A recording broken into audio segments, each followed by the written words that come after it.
నమస్తే. Welcome to I Dream social spotlight with కవిత.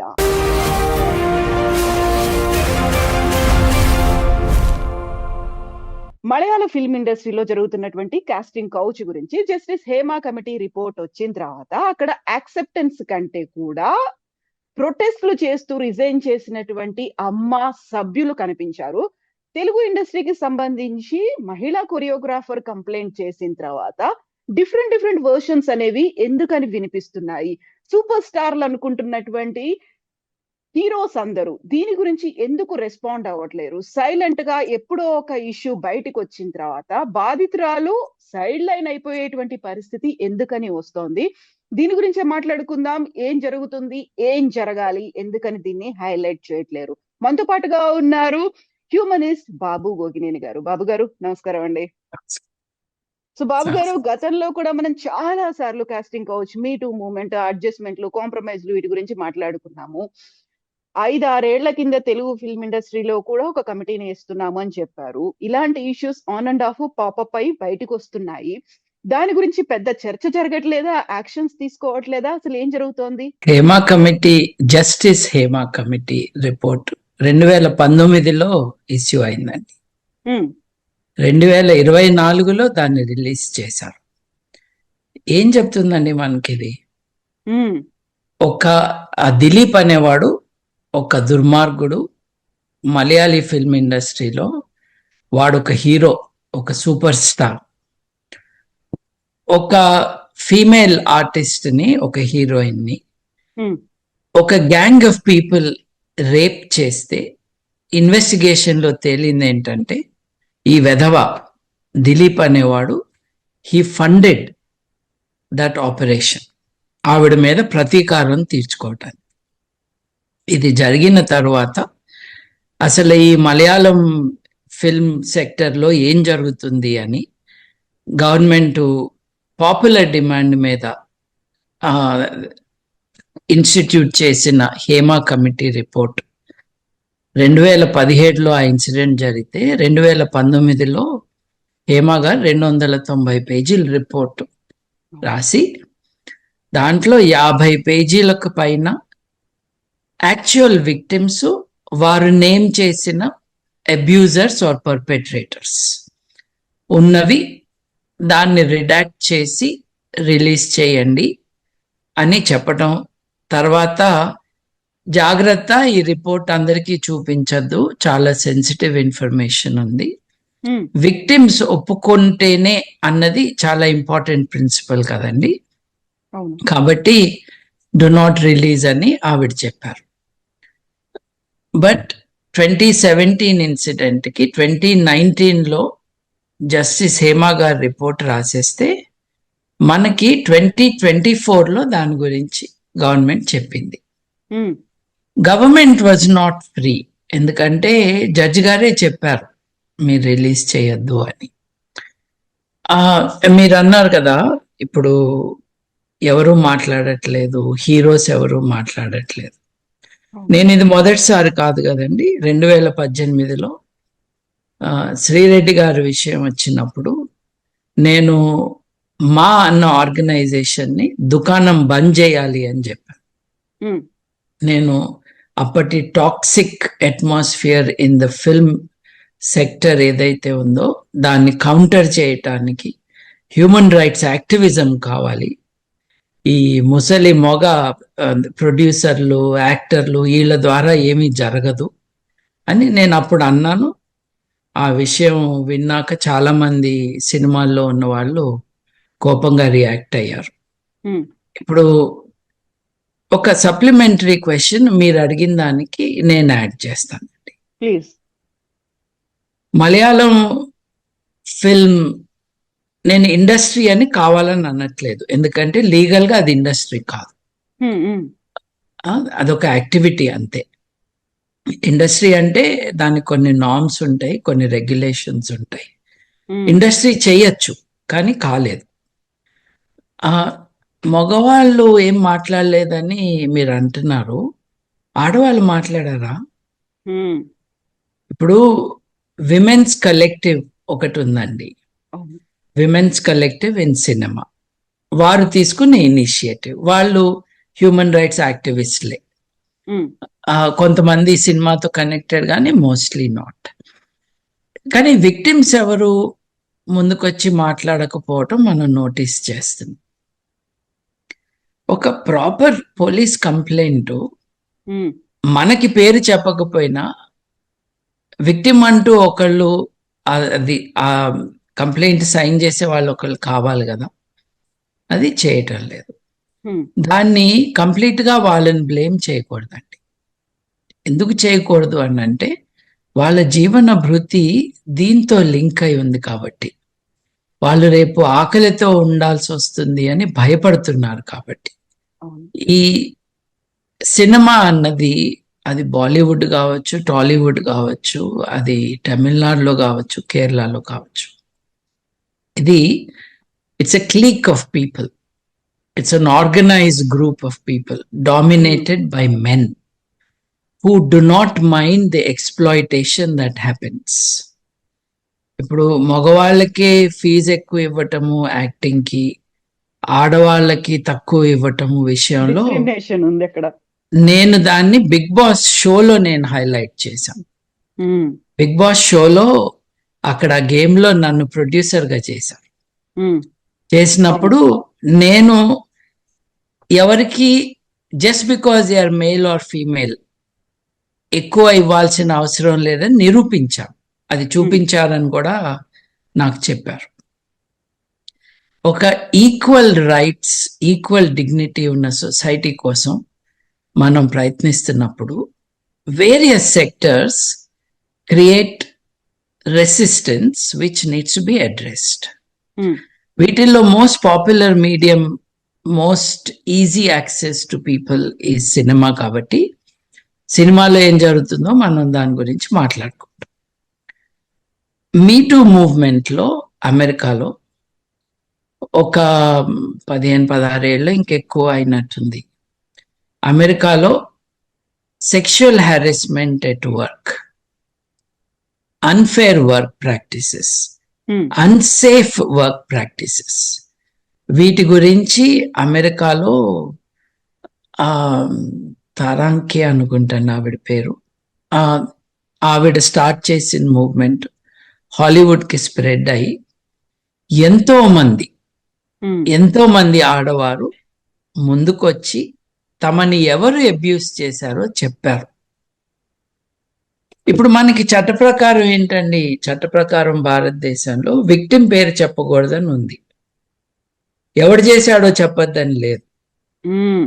మన దేశంలో విక్టిమ్స్ బయటకు వచ్చి నా పేరు ఇదని చెప్తున్నారు, కానీ ఎవడు చేశాడో చెప్పటానికి ధైర్యం లేకుండా ఉంది.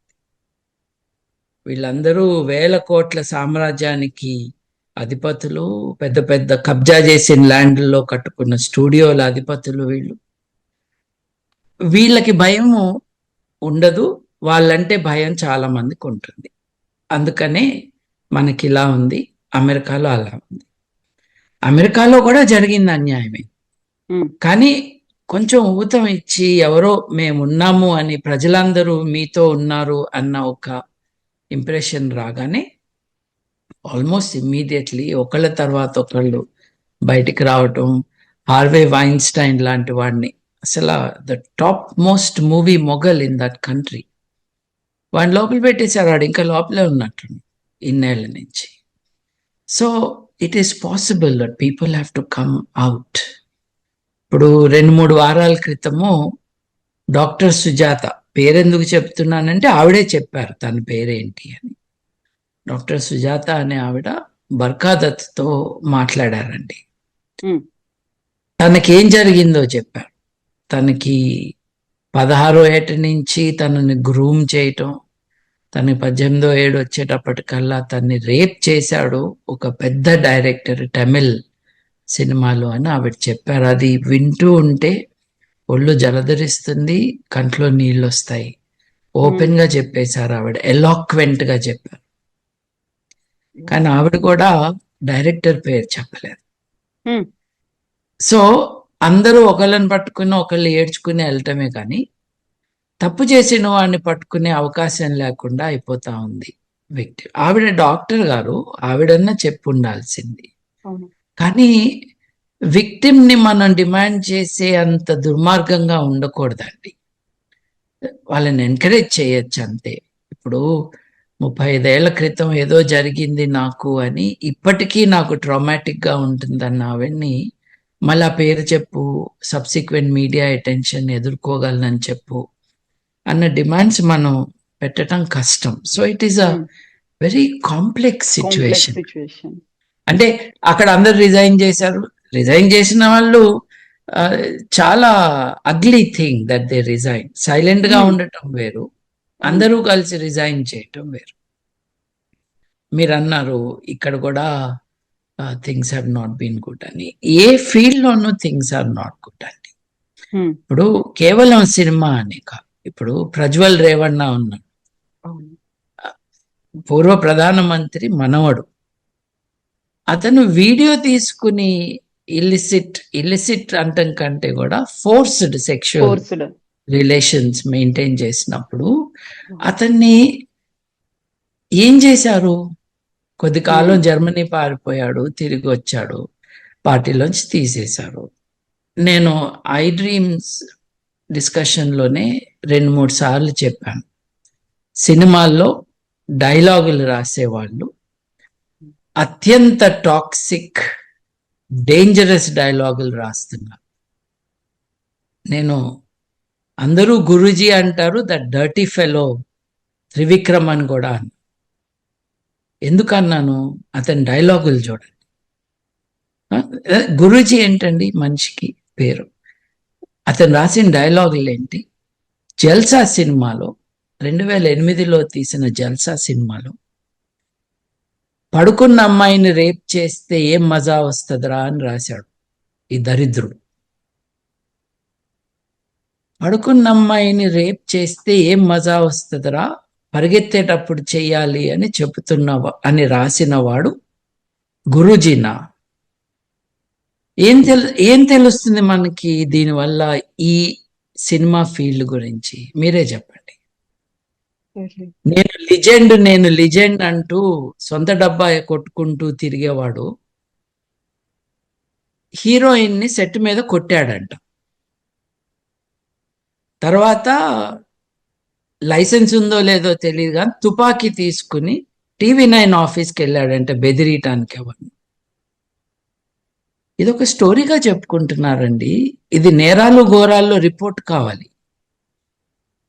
అరే అట్లా చేశాడంట, ఆహా ఏం మనిషి, ఏం ధైర్యం అనుకుంటూ మాట్లాడే వాళ్ళే మన చుట్టూ.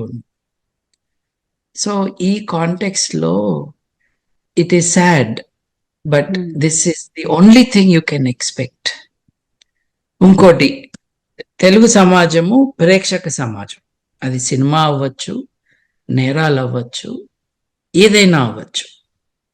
వాళ్ళు టీవీ పెట్టుకుని 2 గంటలు చూసేసి పడుకునే రకాలు తెలుగు జాతి. ఇంత అన్యాయం జరుగుతుంది, నేను ప్రొటెస్ట్ చేయాలి, చిన్నపిల్లలకు అన్యాయం జరుగుతుంది, నేను ఇంట్లో కూర్చుంటే ఎట్లా, వాళ్ళకి సపోర్ట్ చేసేవాళ్ళు లేకపోతే నేనున్నాను అనుకునే వాళ్ళు కనపట్లేదండి. ఒక టీవీ షో చూసేసి సోషల్ మీడియాలో 4 కామెంట్లో ఏదో అదే యాక్షన్ అనుకుంటున్నారు. మిస్బిహేవ్ చేస్తున్న వాళ్ళని, లేదు రాంగ్ సిగ్నల్స్ ఇస్తున్న వాళ్ళని ఎవరు ఎదుర్కోకపోవటం అన్నది ఈజ్ ద బిగ్గెస్ట్ ఛాలెంజ్ అండి. నేను ఈ పార్టీకి చెందుతాను, వీళ్ళని అనకూడదు అన్నట్టుగా, నేను ఇండస్ట్రీలో ఉన్నాను అంటే వాళ్ళు ఇండస్ట్రీ అనుకుంటున్నారు కాబట్టి నేను మాట్లాడకూడదు అనుకోవటం. It's a conspiracy of silence. ఈ కాన్స్పిరసీ ఆఫ్ సైలెన్స్ యొక్క షాడోలో బతుకుతాయి ఈ కీటకాలన్నీ కూడా. అరే అట్లా చేశాడంట, ఆహా ఏం మనిషి, ఏం ధైర్యం అనుకుంటూ మాట్లాడే వాళ్ళే మన చుట్టూ. సో ఈ కాంటెక్స్ట్ లో it is sad, but this is the only thing you can expect. ఇంకోటి, తెలుగు సమాజము ప్రేక్షక సమాజం. అది సినిమా అవ్వచ్చు, నేరాలు అవ్వచ్చు, ఏదైనా అవ్వచ్చు. వాళ్ళు టీవీ పెట్టుకుని 2 గంటలు చూసేసి పడుకునే రకాలు తెలుగు జాతి. ఇంత అన్యాయం జరుగుతుంది, నేను ప్రొటెస్ట్ చేయాలి. చిన్నపిల్లలకు అన్యాయం జరుగుతుంది, నేను ఇంట్లో కూర్చుంటే ఎట్లా, వాళ్ళకి సపోర్ట్ చేసేవాళ్ళు లేకపోతే నేనున్నాను అనుకునే వాళ్ళు కనపట్టలేదండి. ఒక టీవీ షో చూసేసి సోషల్ మీడియాలో 4 కామెంట్లో ఏదో అదే అదే యాక్షన్ అనుకుంటున్నారు. సమాజాలు మారేది ఎలా? సమాజం పైన దృష్టి సారిస్తే మారుతాయి. ఇప్పుడు చూడండి, లడ్డు గోల చాలా చూస్తున్నాము. అందరు హిందువులతో పాటు నేను కూడా ఖిన్నున్నయ్యాను. నేను హిందువుని కాదు, కానీ ఎందుకు అయ్యాను అని అంటే, వారు కోరుకుంటున్న, వాళ్ళు ఏదైతే వాళ్ళ పద్ధతులు అని అనుకుంటున్నారో దాన్ని బ్లేటెంట్గా వైలేట్ చేసిన కారణంగా వాళ్ళందరూ బాధపడుతుంటే అయ్యో అని అనిపించింది నాకు కూడా. ప్రభుత్వంలో ఉన్న వాళ్ళు ఏం చేయాలి? ప్రభుత్వంలో ఉన్న వాళ్ళు యాక్షన్ తీసుకోవాలి. ఉప ముఖ్యమంత్రి గారు దీక్ష పూనుతున్నారు, ప్రాయశ్చిత్త దీక్ష అని. వీరెవరు? జల్సా సినిమాలో ఆడవారిని రేపు ఎలా చేయాలో చెప్పిన డైలాగ్ చెప్పిన పవన్ కళ్యాణ్ గారు. అది వింటూ ఆ సీన్లో యాక్ట్ చేసిన వారెవరు? సినిమా రంగంలో పెద్ద మనిషిగా ఉన్న బ్రహ్మానందం గారు. ఇదంతా చూసి చప్పట్లు కొడుతున్న వాళ్ళు ఎవరు? కోట్ల మంది తెలుగు ప్రజలు. ఈ కల్చర్ ఏదైతే ఉందో, బ్యాక్వర్డ్ లో కల్చర్, దీన్ని మనం అడ్రస్ చేయాలి. ఫలానా వాళ్ళు మాట్లాడలేదా, ఫలానా వాళ్ళు మాట్లాడారా అని ఎప్పుడు వెతుక్కోగలమంటే అట్లా మాట్లాడే ఒక కల్చర్ ఉన్నప్పుడు. లేదు కదండి. ఇప్పుడు నాకు సినిమాలంటే ఎక్కువ పరిచయం లేదు. I make it very clear, I'm not part of mainstream cinema consumption or culture. ఒకప్పుడు నేను సినిమాలకి రివ్యూలు రాసేవాడిని న్యూస్ పేపర్స్కి, but that time is gone and those films were not Indian films, French, German సినిమాలు. ఫ్రెంచ్ సినిమాలో Gerard Depardieu అని చాలా ఫేమస్ ఎక్స్ట్రాడినరీ యాక్టర్, ఆయన మీద రేప్ అలిగేషన్స్ వచ్చినాయి. బెల్జియం పారిపోయి కూర్చున్నాడు అక్కడ. ట్యాక్స్ కారణాల వల్ల వెళ్ళానన్నాడు, కానీ పోలీసులు పిలుస్తారేమో అని భయం వేసి అక్కడ ఉన్నాడు. ఇంకొక అతను, forget his name, American actor, అతని మీద పీడోఫీలియా కేసు ఉందని స్విట్జర్లాండ్లో దాక్కుని ఉన్నాడు. సో ఈ రంగంలో మటుకు సెక్షువల్ ఎక్స్ప్లాయిటేషన్ అన్నది, అబ్యూజ్ అన్నది చాలా ఉందండి. కానీ నేను చూసింది ఏంటంటే, as I said, I don't know enough. నేను ఒక అవుట్ సైడర్గా చూస్తున్నది ఏంటంటే, 1970s 1980s వరకు సినిమా రంగంలో ఈ టైప్ ఆఫ్ ఎక్స్ప్లాయిటేషన్ ఉండేది కాదేమో. తెలుగు సినిమా రంగంలో ఎగ్జాంపుల్, తెలుగు సినిమా రంగంలో ఎఫైర్స్ ఉండేవి. ఒక హీరో, ఒక హీరోయిన్. ఆ సినిమాల్లో కూడా ఎఫైర్లే కదండి. హీరోకి 2 భార్యలు, కర్చీఫ్లు పట్టుకున్న ఆడవాళ్ళు వెళ్ళి ఒక భార్యకి కష్టమైతే ఏడవటం సినిమాల్లో. ఒక వెరీ బ్యాక్వర్డ్ కల్చరల్ సిచ్యువేషన్. కానీ to come to the main point, this is not about the audience, this is about the field. పెద్ద సినిమా యాక్టర్లు ఎవరినైతే హీరోలుగా అందరూ పరిగణిస్తారో వారికి ఇంకెవరో ఆడవాళ్ళతో సంబంధాలు ఉన్నాయేమో, కానీ కనిపించిన ప్రతి యంగ్స్టర్ని బెడ్రూమ్లోకి తీసుకెళ్లాలని హీరోలను మనం చూడమండి. లేదు, వారి గురించి ఎవరు రాయలేదు. బట్ ఈ మోడర్న్ అంటే గత 40 ఏళ్లలో జరిగిన ఇది.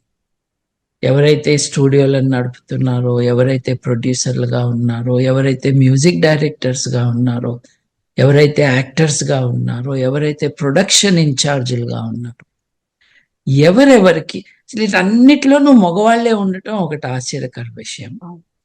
ఆ, రెండో విషయం ఏంటంటే వీళ్ళందరూ కూడా ఆడవారితో పనిచేస్తున్నప్పుడు ఆడవారు వాళ్ళ అమ్మనో నాన్ననో షూటింగ్లకి తీసుకెళ్ళటం. మీరు ఆఫీస్కి వెళ్తూ మీ అమ్మగారినో నాన్నగారినో ఆఫీస్కి తీసుకెళ్తారండి? నువ్వే అండి. ఎక్కడ ఏ ఫీల్డ్ లో జరిగింది? ఏ ఫీల్డ్ లో జరగండి మాత్రమే. అంటే ఇది వీళ్ళు డబ్బులు ఇచ్చి యూట్యూబ్ ఛానల్స్ కి, టీవీ ఛానల్స్ కి మంచి రివ్యూలు రాయించుకుని తమ ఆటలు పాటలు పెళ్లిళ్ళు చావులు దినాలు అన్నిటినీ కవర్ చేయించుకుంటూ వీళ్ళే అసలు సమాజంలో ఉన్నారని చెప్పుకునే వీళ్ళతో పనిచేయటానికి వెళ్తే తోడు పెద్దవాళ్ళని తీసుకుని వెళ్తున్నారు ఆడవాళ్ళు కొట్టకుండా. అట్లా చేసినా లిజెండ్ గారు తన సెట్లో ఒక హీరోయిన్ గారిని కొట్టారు. అది ఇప్పుడు what can be done about this if victims do not come out? Victims have to come out. They need to be given the protection. వీళ్ళని ఎవరూ డ్యామేజ్ చేయకుండా. ఇప్పుడు మా అని ఒక ఆర్గనైజేషన్ ఉంది కదండి, దాని ఎలక్షన్ తమాషా చూసి ఉంటారు కదా, అంతకంటే పెద్ద కామెడీ ఇవి లేవు. దాంట్లో కాంటెస్టెంట్ ఒక ఆవిడ ఇంకెవరో కాంటెస్టెంట్నో రైవల్నో కొరికింది. వీళ్ళు ఎట్లాంటి మనుషులో మనకు కనిపించలేదండి. పీపుల్ ఆఫ్ డిగ్నిటీ, ఒక స్థాయి, ఒక వెయిట్ ఇన్ దేర్ పర్సనాలిటీ ఉన్నవాళ్ళు కావాలి. ఒక క్లీక్గా నడుపుకోవటాలు, ఈ కాంపౌండ్లు పెట్టుకోవటాలు, వాటి ద్వారా సినిమా అవకాశాలు ఇస్తామని చెప్పటాలు, ఆశ పెట్టటాలు, it's a generally unwelcome culture అండి. దాంట్లో ఇవే జరుగుతాయి, ఇంకేం జరగవండి. నేను ఇన్ని రంగాలు చెప్పాను కదా, అన్ని రంగాల్లోనూ ప్రాబ్లమ్స్ ఉన్నాయి అని. I have to add one very important corrective to what I have said. మీకు తెలుసో తెలీదో, my wife Sahana was an anchor on TV and she also acted as a heroine for a film. అవును. నేను మా పెళ్ళై నాకు జరిగింది ఇది. నేను లండన్లో ఉన్నప్పుడు తను ఇండియాకి వచ్చినప్పుడు ఏదో క్యాజువల్గా మళ్ళీ ఒక 2-3 షోస్ చేస్తాను తను యాంకరింగ్ చేయడానికి వెళ్తే, Shabdalaya producer owner MS Reddy గారు చూసి అందం సినిమాకి నాకు ఈ అమ్మాయి కావాలి అని అడిగి ఆరా తీస్తే మా చుట్టాలందరూ కూడా అబేబే ఆ సినిమా రంగంకి మనం వెళ్ళటం ఏంటి, చాలా డేంజరు, ఇట్స్ నాట్ సేఫ్ అని అన్నారు. నన్ను అడిగారు. Of course my wife also ask me, నీకు ఇష్టం ఉంటే తప్పకుండా చెయ్యి అన్నాను నేను. అందరు ఇట్లా అంటున్నారు, పెళ్ళైన వాళ్ళు చేయకూడదు, ఆ సినిమా రంగంలో చాలా డేంజర్స్ ఉంటాయి అంటే, నా భార్య డేంజర్ ఉంటే తనని తాను ప్రొటెక్ట్ చేసుకోలేనంత వీకా అని నేను అడిగాను. She went. ఎప్పుడు ఎలా వెళ్ళింది అని అంటే, మా నాన్నగారు అబ్జెక్ట్ చేయలేదు, కానీ అమ్మాయి నా కేర్లో ఉండగా I have to take care, I can't be sure of safety for Sahana అని అంటే ఎంఎస్ రెడ్డి గారు మా ఇంటికి వచ్చారు. ఇంటికి వచ్చి 1 గంట సేపు ఇంట్లో కూర్చుని ఆ మాట ఈ మాట మాట్లాడి, చూడమ్మా నాకు మనవరాళ్ళు ఉన్నారు, వాళ్ళని ఎట్టా చూసుకుంటాను, నిన్ను అట్లాగే చూసుకుంటాను అని చెప్పి తీసుకెళ్లారు. నాకు టికెట్ పంపించి వైజాగ్లో షూటింగ్ చూద్దు రా బాబు అని పిలిచారు. పిలిచి, అరే నువ్వు ఒక 3 ఏళ్ళు ముందు నన్ను కలిసి ఉంటే ఈ సినిమాకి నిన్నే హీరో చేసేవాడిని కదా అని నన్నేదో యాక్ట్ చేయమన్నారు. అంటే అది నా గురించి కాదు, వాళ్ళ గురించి. How friendly they were. పొద్దున్న 7:30కి తలుపు కొట్టి ఫ్రూట్ జ్యూస్ తీసుకొచ్చి ఎంఎస్ రెడ్డి గారు with my wife, with me when I was there, తాగమ్మా అని ఇచ్చి వెళ్ళిన వ్యక్తి. ఇదే సినిమా రంగం నుంచి వచ్చిన ఆయనే కదా. ఉమ్. సో అందరినీ గంపగుత్తగా అనకూడదు. ఎక్సెప్షన్స్ ఉన్నాయి అందులో. Case by case, case um. By case. ఇది జరిగింది ఈ వ్యక్తితో అని అంటే అదేంటో మనం తెలుసుకోవాలి.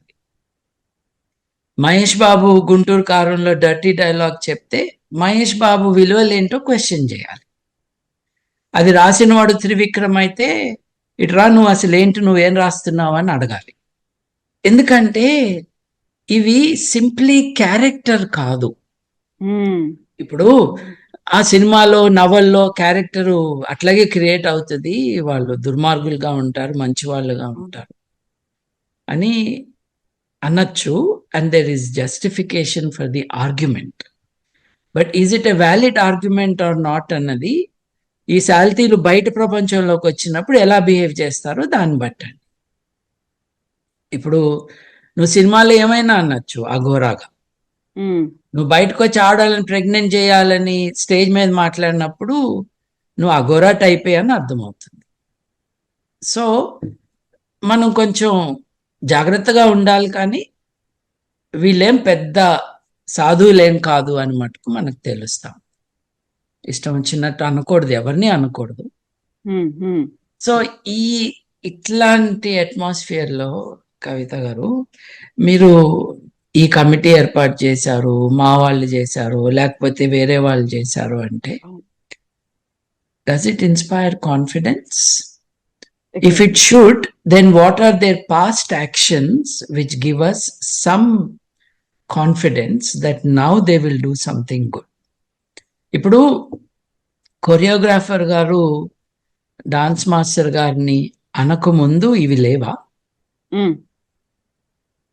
ఈ పెద్ద మనుషులు, ఈ పెద్ద అక్కలు వీళ్ళందరూ ఇవాళ కమిటీల్లోకి దిగారు కదా. కమిటీ లేనప్పుడు నువ్వేం చేశా? నీకు తెలీదా? నేను ఏ రంగంలో ఉన్నానో ఆ రంగం నాశనం అయిపోతుంది, నేను దీన్ని ఒప్పుకోకూడదు, I must talk about it అని వీళ్ళకి ఎవరికి అనిపించలేదా? నిన్న దాకా ఏం చేయని వాళ్ళు రేపు ఏదో చేస్తారా అనుకోవద్దండి. ఒక్క అరెస్ట్ జరిగిపోయింది, దానికి ప్రాబ్లం కి సొల్యూషన్ వచ్చింది అనుకుంటున్నారా? ఓవరాల్ గా అది కేవలం ఆ పర్సన్, ఆ అమ్మాయి బయటకు వచ్చింది కాబట్టి ఈ ఇన్సిడెంట్ అనేది జరిగిందని బయట ప్రపంచానికి తెలిసింది. ఓవరాల్ గా ఇలాంటివి రాకుండా ఉండాలంటే ఆన్ అండ్ ఆఫ్ వచ్చిపోతున్నాయి తప్ప. నేను ఇందాక మీతో అన్నట్టుగా తెలుగు ప్రజలు ప్రేక్షకులు మాత్రమే, వాళ్ళు ఏం చేయరు. వాళ్ళు సోషల్ మీడియాలో ఒక బూత్ రాస్తేనో, కోపంగా ఒక మాట రాస్తేనో సమాజానికి వాళ్ళు ఒక సమిధినై అర్పించుకున్నారు, తమను తాము అనుకునే రకాలుగా మారిపోయారు. ఇలా ఉండేది కాదు ఒకప్పుడు. This is the result of this so called smart phone in everybody's hand. అట్లాగే అవుట్రేజ్ అన్నది న్యాచురల్ గా, ఎథికల్ గా రావాలండి. ఇప్పుడు ఆ ప్రణీత్ హనుమంతు అనే ఒక మనిషిలాగా కనిపించే ఒకడున్నాడు. వాడు చిన్న తల్లి కూతురు అన్నది కాదు, ఒక బిడ్డ, 5-6 ఏళ్ల బిడ్డ. ఆ బిడ్డకి సెక్షువాలిటీ ఆపాదించి సెక్షువలైజ్ చేయటం అన్నది చేసినందుకు ప్రొటెస్ట్ జరిగింది కదా. చాలా మంది ఏమన్నారంటే ఇతను బ్యాడ్ రివ్యూస్ రాస్తున్నాడు కాబట్టి ఇతన్ని అటాక్ చేయటానికి ఇది ఉపయోగించుకున్నారు ఈ సినిమా రంగంలో ఉన్న వాళ్ళు అని అన్నారు. అది నిజం కాకపోతే వేరే ఇష్యూస్ లో మాట్లాడి ఉండాలి కదా. అది ఇక్కడ కూర్చుని నేను అక్యుజేషన్స్ చేయటం అన్యాయము, తప్పు. కానీ ఒక అబ్జర్వర్గా ఇన్ని ఘోరాల్లో ఒక ఘోరం ఇదొక్కటే ఎందుకు చేసావు అనట్లేదు, ఎందుకంటే ఒకటి చేయడం కూడా మంచిదే. కానీ అది మాత్రమే చేసి అంతకు ముందు తర్వాత ఏమీ చేయక ఇది జరుగుతూ ఉన్నప్పుడు కనీసం ఒక మాట కూడా మాట్లాడకపోవటం, ఇవన్నీ దే డోంట్ ఇన్స్పైర్ కాన్ఫిడెన్స్. నేను ఈ విషయం తెలియకుండానే అతని డర్టీ ఫెలో అన్నాను. పూనం కౌర్ అనే ఆవిడ ఏదో చెప్పకుండా నర్మగర్భంగా కరెక్ట్ టైంకి నేను చెప్తాను, ఏంటండి నేరాల reporting gossip page 3 news items అవ్వాలా? నువ్వు చెప్పాలి, పేరు చెప్పాలి. ఇవాళ నువ్వు ఇండస్ట్రీలో కూడా లేవు కదా, నువ్వు ఇండస్ట్రీ అనుకుంటున్న దాంట్లో అవకాశాలు పోతాయనే పరిస్థితి కూడా కాదు కదా. So you should name the person, you should say exactly what happened or don't say it. ఇప్పుడు మీరందరూ వచ్చి చెప్పాలి అనే డిమాండ్ ఎవరిది కాదు, కానీ మీరు అక్కడ ఒక 50 మంది ఉంటే దాంట్లో 30 మందో 25 మందో 40 మందో ఎంతమంది మర్యాదస్తులు ఉన్నారో మనకు తెలీదు. కానీ నువ్వు సరిగ్గా చెప్పకుండా అట గాల్లో 4 మాటలు అన్న కారణంగా అక్కడ ఉన్న వాళ్ళందరికీ చెడ్డ పేరు వచ్చేసింది కదా. నేను మీకు చెప్పినట్టుగా ఐఎమ్ నాట్ ఎగ్జాజరేటింగ్ అండి. నా భార్య విషయంలో అందరూ తనని బెదిరించారు, భయపెట్టారు, వద్దన్నారు, కాదన్నారు. నేను నీకు ఇష్టమైతే తప్పకుండా ఐఎమ్ విత్ యూ అన్నాను. కాకపోతే నేను లండన్లో ఉన్నాను అప్పుడు. కానీ మా ఎక్స్పీరియన్స్ ఏంటి? మా ఎక్స్పీరియన్స్ ఏంటంటే ఎంఎస్ రెడ్డి గారు ఇంత బాగా మాట్లాడి చూసుకోవటమే కాకుండా వాళ్ళ ఇంటికి భోజనానికి పిలిచి వాళ్ళ ఇంట్లో ఒక స్పెషల్ సొరకాయ కూర అది వండించి మాకు తినిపించి పంపించారు. అంటే అందరినీ ఒకే దాన్ని కట్టేయకూడదు అన్నది it's an obvious thing, but it needs to be repeated. ఇప్పుడు ఈ జల్సా సినిమా రిలీజ్ చేసింది గీతా ఆర్ట్స్ అండి. ఇప్పుడు గీతా ఆర్ట్స్ ఓనర్స్ కానీ దాంట్లో ఉన్న వాళ్ళు కానీ should they not be accountable? ఇప్పుడు ఒక న్యూస్ పేపర్లో ఒక ఆర్టికల్ వస్తుందండి.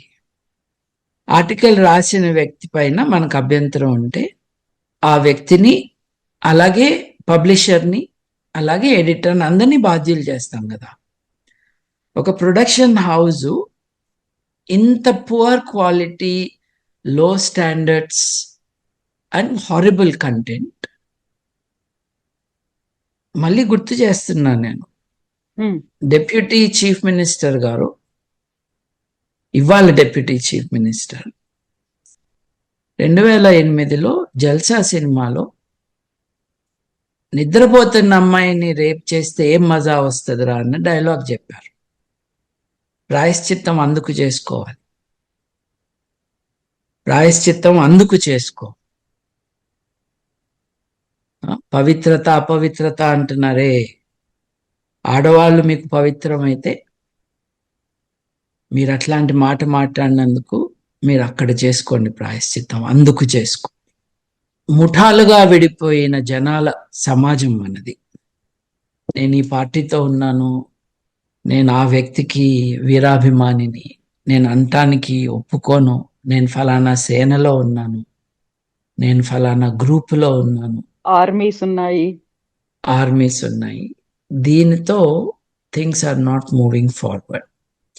ఇంకోటి, నేను I have to speak carefully, but perhaps I'm going to say it openly. Bigg బాస్లో నేను ఒకడిని ఈ ఇంట్లోంచి బయటకి పంపించేయాలి, నేను పంపించలేకపోతే నేను ఈ హౌస్లోంచి వెళ్ళిపోయినాక మీరందరూ కలిసి పంపించేయాలి అన్నా. ఎందుకని ఉంటాను? ఆ హౌస్లో కనీసం 2 ఆడవాళ్ళు నాకు ఆ హౌస్లో ఎటువంటి ఇన్అప్రోప్రియేట్ బిహేవియర్ వారి పట్ల జరిగిందో అది వాళ్ళు చెప్పారు. కాబట్టి నేను ఓపెన్గా ఎందుకు మాట్లాడలేదంటే, ఆ మాట్లాడటం అన్నది మొదటిసారి విక్టిమే మాట్లాడాలి, బయట వాళ్ళు మాట్లాడకూడదు. కాబట్టి అప్పటి నుండి ఇప్పటి వరకు నేను వారి పేర్లు చెప్పట్లేదు, కానీ నేను ఎవరినైతే హౌస్లోంచి బయటకు పంపించాలన్నా వాడు ఒక అమ్మాయిని జాకెట్ దగ్గర చేయబెట్టడం దగ్గర నుంచి ఇంకొక అమ్మాయిని ఇంకో రకంగా టచ్ చేయటం కానీ వాళ్ళు ప్రొటెస్ట్ చేశారు. Bigg Boss is a place of work అండి. సో వర్క్ ప్లేస్లో సెక్షువల్ హారాస్మెంట్ ఉండకుండా ఉంటాను, కమిటీ అక్కడ ఉండాలి. చూసారా, నేను హౌస్ బయటకు వచ్చేసినాక హౌస్ బయటకి నేనే వెళ్తాను అని చెప్పాను, కెమెరాలో చూపిలేదు. నాకు ఇది అక్కర్లేదు, నేను బయటకు వెళ్తాను అన్నాను. అన్నాక 2 వారాలు పట్టింది వెళ్ళటానికి.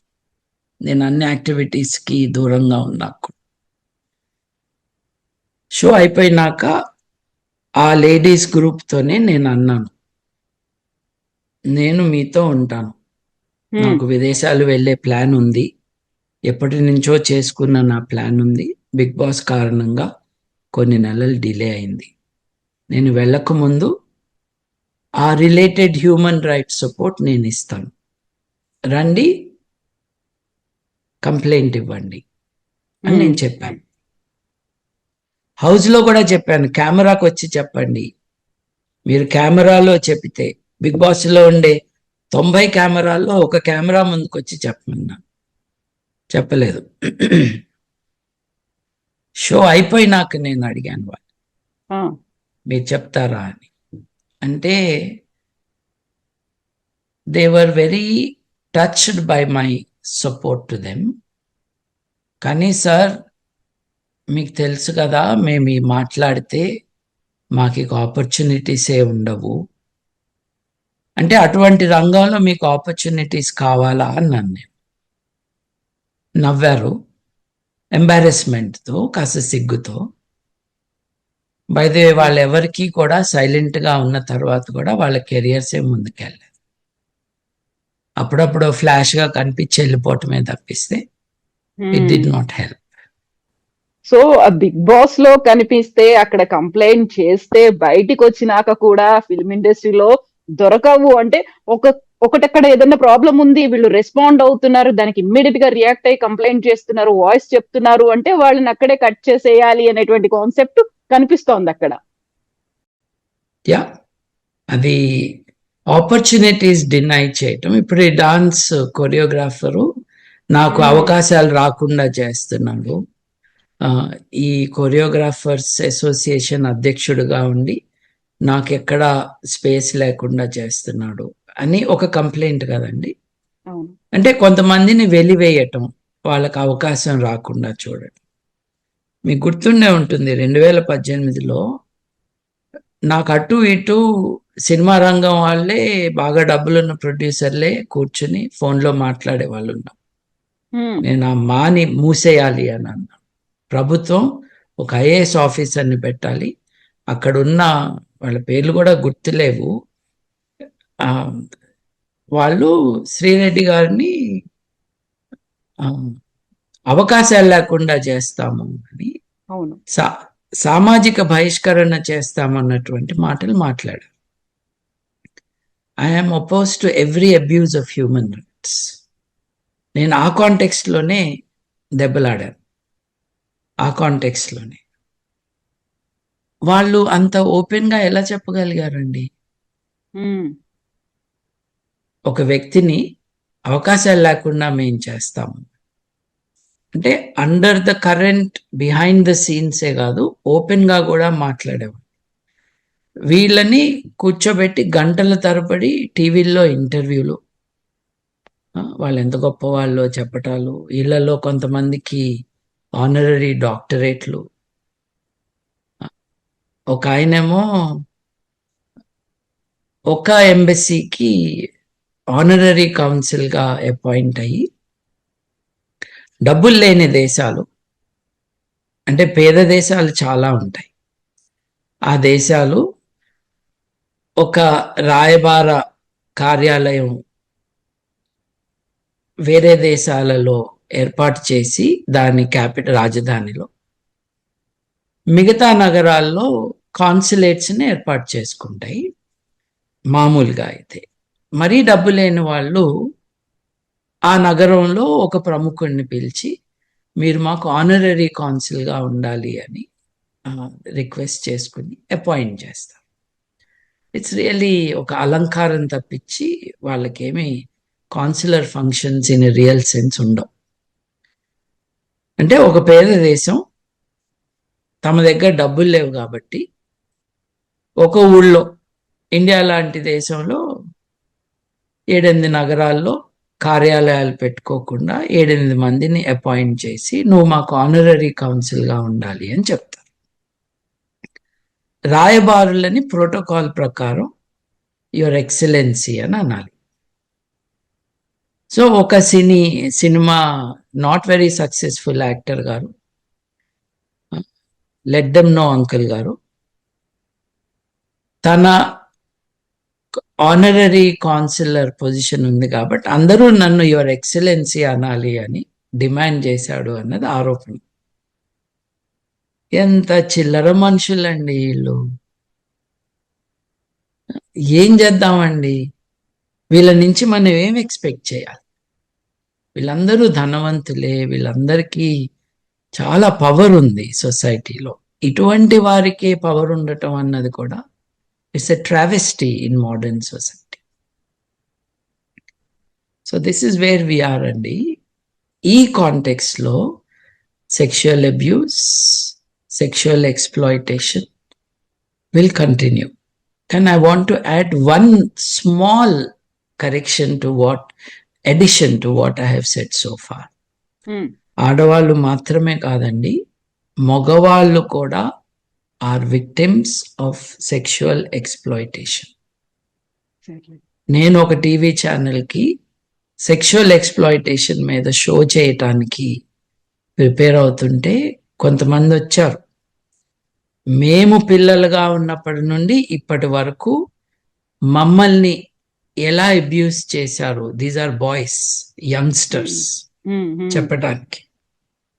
ఇంకొక విషయం, కన్జర్వేటివ్ సొసైటీస్లో, ఆడవారిని దేవతలుగా చూసే సొసైటీస్లో ఆడవారి పట్ల ఏదైనా జరిగినప్పుడు చాలా స్ట్రాంగ్గా రియాక్ట్ అవుతాము. తప్పేం కాదు, చేయాలి కూడా, there is no doubt, because women are vulnerable. ఈ ఫోకస్ పెట్టడంలో వాళ్ళు మర్చిపోతుంది ఏంటంటే సగం కంటే ఎక్కువ జనాభా ఉన్నది మగవాళ్ళు, మగపిల్లలు మన సమాజం. వాళ్ళకేం జరుగుతుంది అని చూడట్లేదు. ఒక్కసారి national crime records bureau statistics చూస్తే 56% మంది ఆర్ బాయ్స్, 44% మంది are girls in sexual exploitation matters. ఆశ్చర్యంగా లేదు? మన సమాజం కేవలం ఒక ఇష్యూ మీదనే కాన్సన్ట్రేట్ చేసిన కారణంగా వారు విక్టిమ్సే కదా, మగపిల్లలు. వీళ్ళిద్దరిని పక్కన పెడితే స్టాటిస్టిక్స్ లేవు కాబట్టి నాకు తెలీదు, అందుకని నేను రౌండప్ చేసి 56, 44 అన్నాను. ట్రాన్స్జెండర్స్ ఉన్నారు.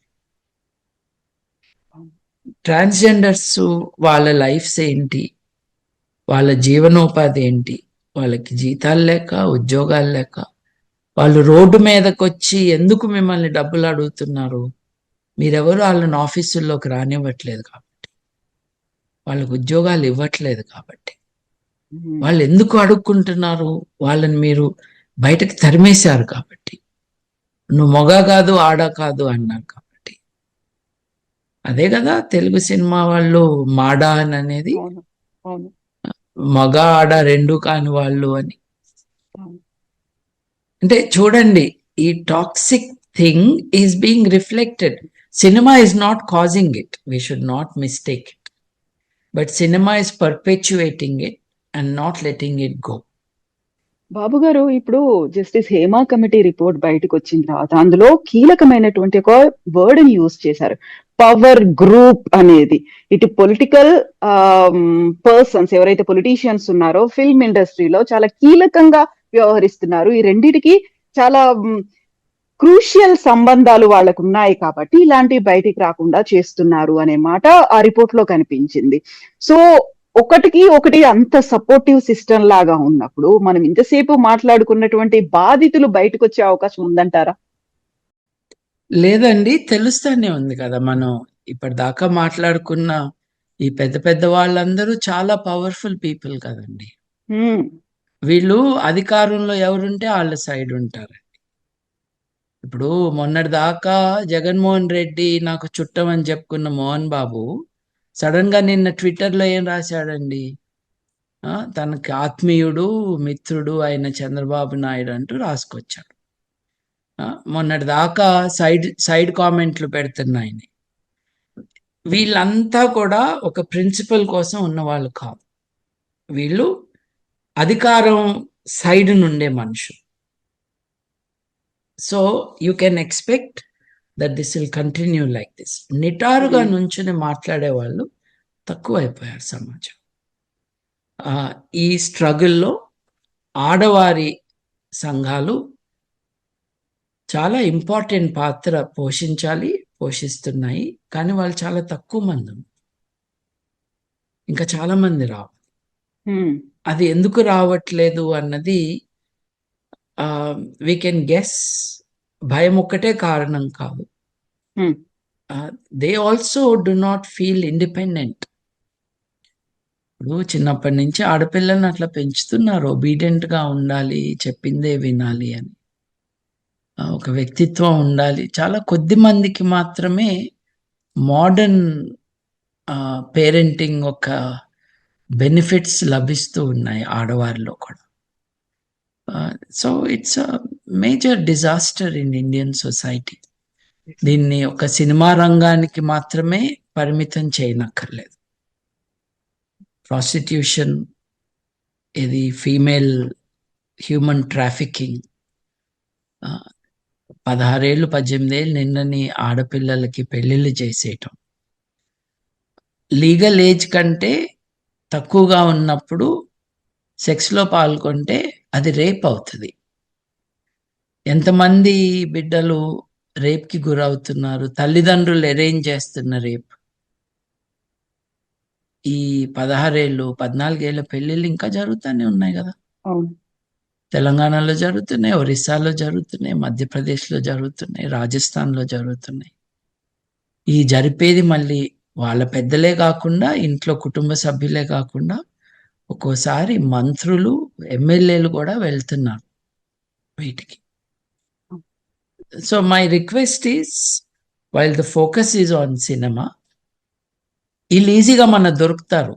వీళ్ళ పేర్లు మనకు తెలుసు, వీళ్ళని తెరపైన చూస్తూ ఉంటాము.